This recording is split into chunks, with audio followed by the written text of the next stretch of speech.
Hey, welcome back to the fiction. Here is chapter 2, Hanging with the Anti-Motivational Speaker. That's the title. I had to break up the chapter into two parts, please forgive me, because I may have gotten a bit Proustian on the typewriter. Yeah, so next week will be part 2, I hope. And I hope you enjoy it as much as I did, though I am still recovering from the experience. Yes, it is based on a true story. Here we go.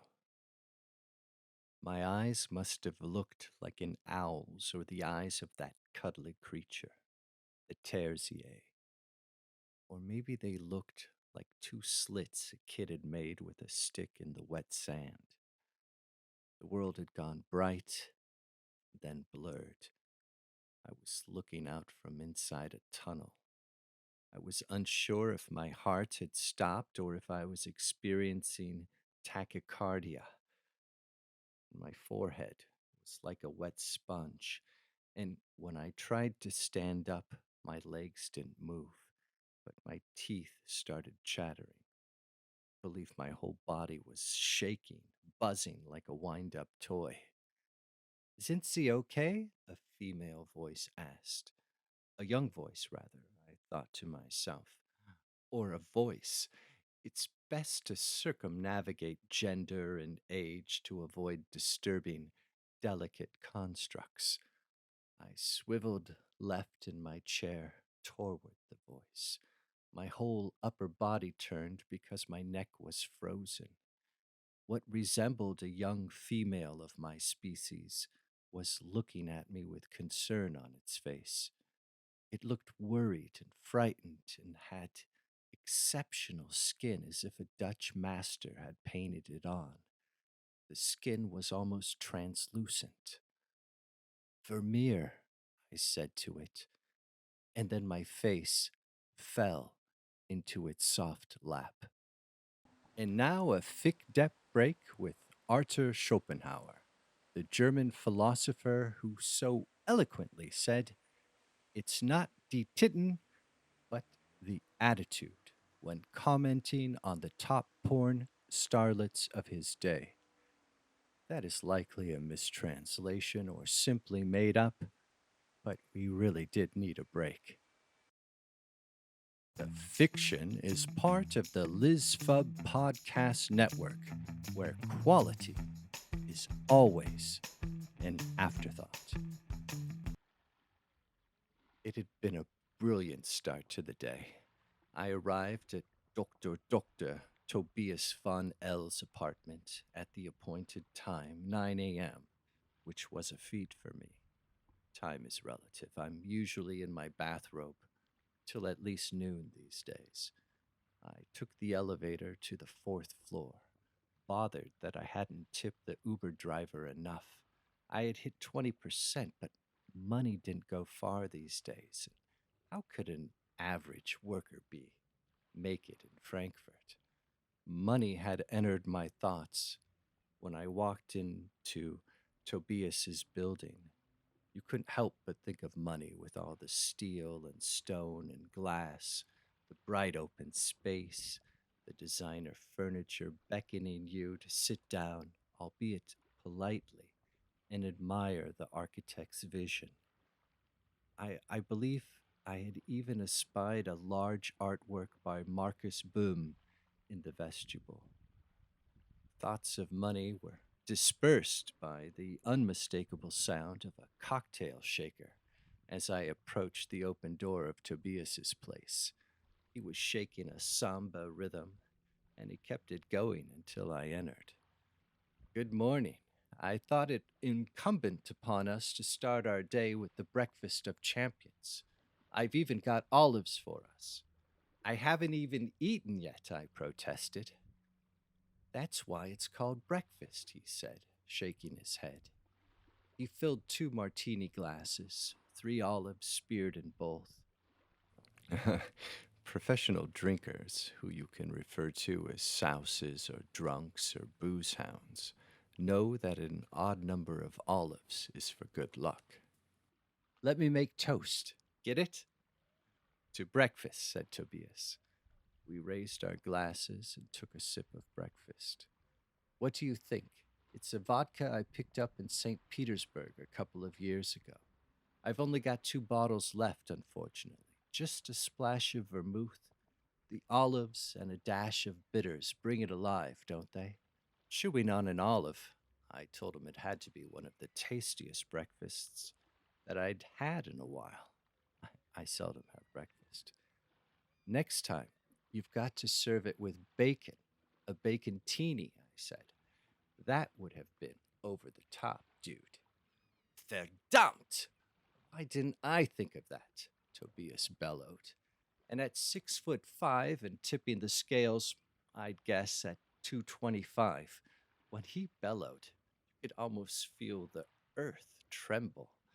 Even in a bespoke suit, which was cut and hand stitched so exquisitely that it looked like it was breathing, you could tell he was built like a tight end, a modern one.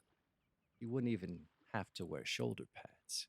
He's what Nazi eugenics was aiming for with his blonde hair, sculpted features, and a mandible that probably outweighed a hammer. Can't help feeling inadequate around the guy. And here's a little something else for us, he said, digging into his jacket pocket and coming out with 2 purple pills. He flicked one across the slate topped kitchen island we were standing at, and I caught it with my left hand just as it flew off the edge. I popped it in my mouth and swallowed it with a sip of my martini. No need to question Tobias. He's a doctor, so there's no need to worry. He wouldn't harm me, or at least not on purpose.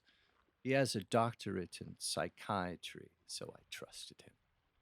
To a point. He also has a doctorate in philosophy from Rutgers. I remember he studied at Rutgers because who goes to Rutgers? Especially to study metaphysics and epistemology. But what do I know? He studied psychiatry afterward in Germany, which probably should have given me pause. Why would a boy genius come back to Germany? Being a showman, Tobias put his pill on the tip of his nose and then snapped his head, and the pill was in his mouth. I had to applaud. He opened a cabinet and grabbed something. He turned around holding a pill container with a big C on it. You can never have too much vitamin C. The vitamin C tablet skittered across the floor a few times, but I got it in my mouth on the fourth try. I could now do what a trained dog or seal can do.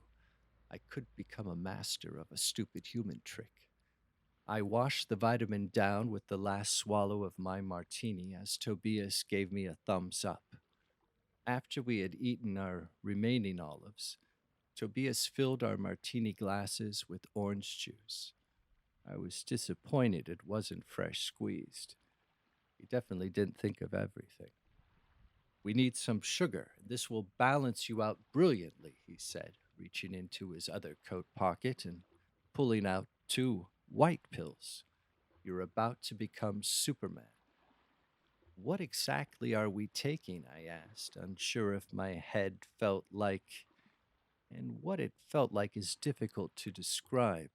A warm and fuzzy peach hanging from a tree? I was happily hanging in the sun and could say it was because of the vodka, but there was also something peculiar about the movement of time. It was as if someone had removed the backplate of the world's watch and replaced the balance wheel or shoved wads of chewing gum in the works. Everything had slowed down. Don't ask what it is because it doesn't matter. You don't know about chemistry. You have to trust the science. Now do the stupid human trick you've learned, and you can thank me later, said Tobias. You don't have to hold a damn speech, I said, running a hand through my hair. I must have combed back my hair 6 or 7 times before I noticed Tobias looking at me expectantly. Was I supposed to say something? I ran my hand through my hair again. It felt so lustrous. I actually saw the word luster in my mind, the TRE ending. I ran my hand through my hair again and wondered why anyone would spell it Luster. Oh, yeah, you want me to take this pill? I laughed. I had a bit of a laughing fit. Sometimes I just crack myself up. And I was examining the white pill in the palm of my left hand and couldn't see any words or symbols. And I thought that maybe it would make my hair even more lustrous. So I popped it in my mouth and drained the glass of orange juice. I didn't need to do a stupid pet trick. Tobias said we had to get going, so I made a private powwow in his bathroom to tell myself that everything was going to be okay, that I was in control, was lucid. It was a it was like a pep talk with me playing the coach at halftime. You got this. You could do it. Nice and easy, I said to myself in the mirror. I gave my hair a thumbs up. It hadn't looked so healthy in years. In the elevator on the way down to the garage, Tobias handed me his key fob, which is a 1/43rd scale model of his car. He imparted that info to me. I probably would not have noticed. Gee, ain't that nifty, I said. I got behind the wheel and asked how I looked. Tobias lied. You look like $1,000,000, buddy. You look like a damn wolf. You should see how big your eyes are, I told him, throwing myself back against the driver's door, trying to look like a coquettish little Red Riding Hood. I really should not have been driving. True, Tobias didn't have his license because of too many speeding tickets, but I didn't have a license either, or rather, I did not have a German driver's license simply because I never got around to getting one. Let's get the show on the road, I said to nobody in particular, maybe the car, which growled at me as I twisted the tiny model car key in its parking slot left of the steering wheel. Those 6 cylinders purr like no other engine. I slowly exited the garage, keeping the overly engineered animal at a purr as I turned right onto Allerheiligenstrasse. I slowly cruised down the street and, seeing a young kid admiring the car, gave the gas pedal a tap, and the car growled hello to the kid. I soon had the beast roaring as we headed toward the river Sachsenhausen and the A3. I was in a cockpit piloting a spaceship. It was in sport mode and would stay in sport mode. I made the car let out more roars the closer we got to the Autobahn. Hey, did you ever listen to that piece I did for that investment podcast on Frankfurt being the Serengeti of Europe because you can hear the roar of jets no matter where you are in the city? Tobias just shook his head. He probably hadn't even heard what I said. He was too busy reviewing his anti motivational speech in his head, going over the words, gestures, and those nuances that made companies want to pay him too much money for a performance. Well, it was a pretty cool piece, or at least I enjoyed doing it, I said. Too bad nothing came of it. This car's also adding its roar to Europe's Serengeti. Tobias put his hand on my shoulder and gave it a squeeze. Something better always comes along if you're open to it. Yeah, sure, I shrugged, unsure if words had really left my mouth. I didn't see him touch anything, but just as I started to let the car stretch its legs on the Autobahn, Hotel California by the Gypsy Kings began playing on the sound system. The roar was replaced by guitars, and by the time the singing started, I was out of my head doing 240 and loving what had come along. He's a pederast, dude, I screamed. but there was no way Tobias could hear me. With the music blasting, we had blasted off. All right. I, if you're still here, if you have stayed with me to the end here, thank you. Uh, that was the first part. The second part will be coming next week. Uh, I hope you're enjoying it. I hope I get better at this. And yeah, have a great week. And take care. Bye bye.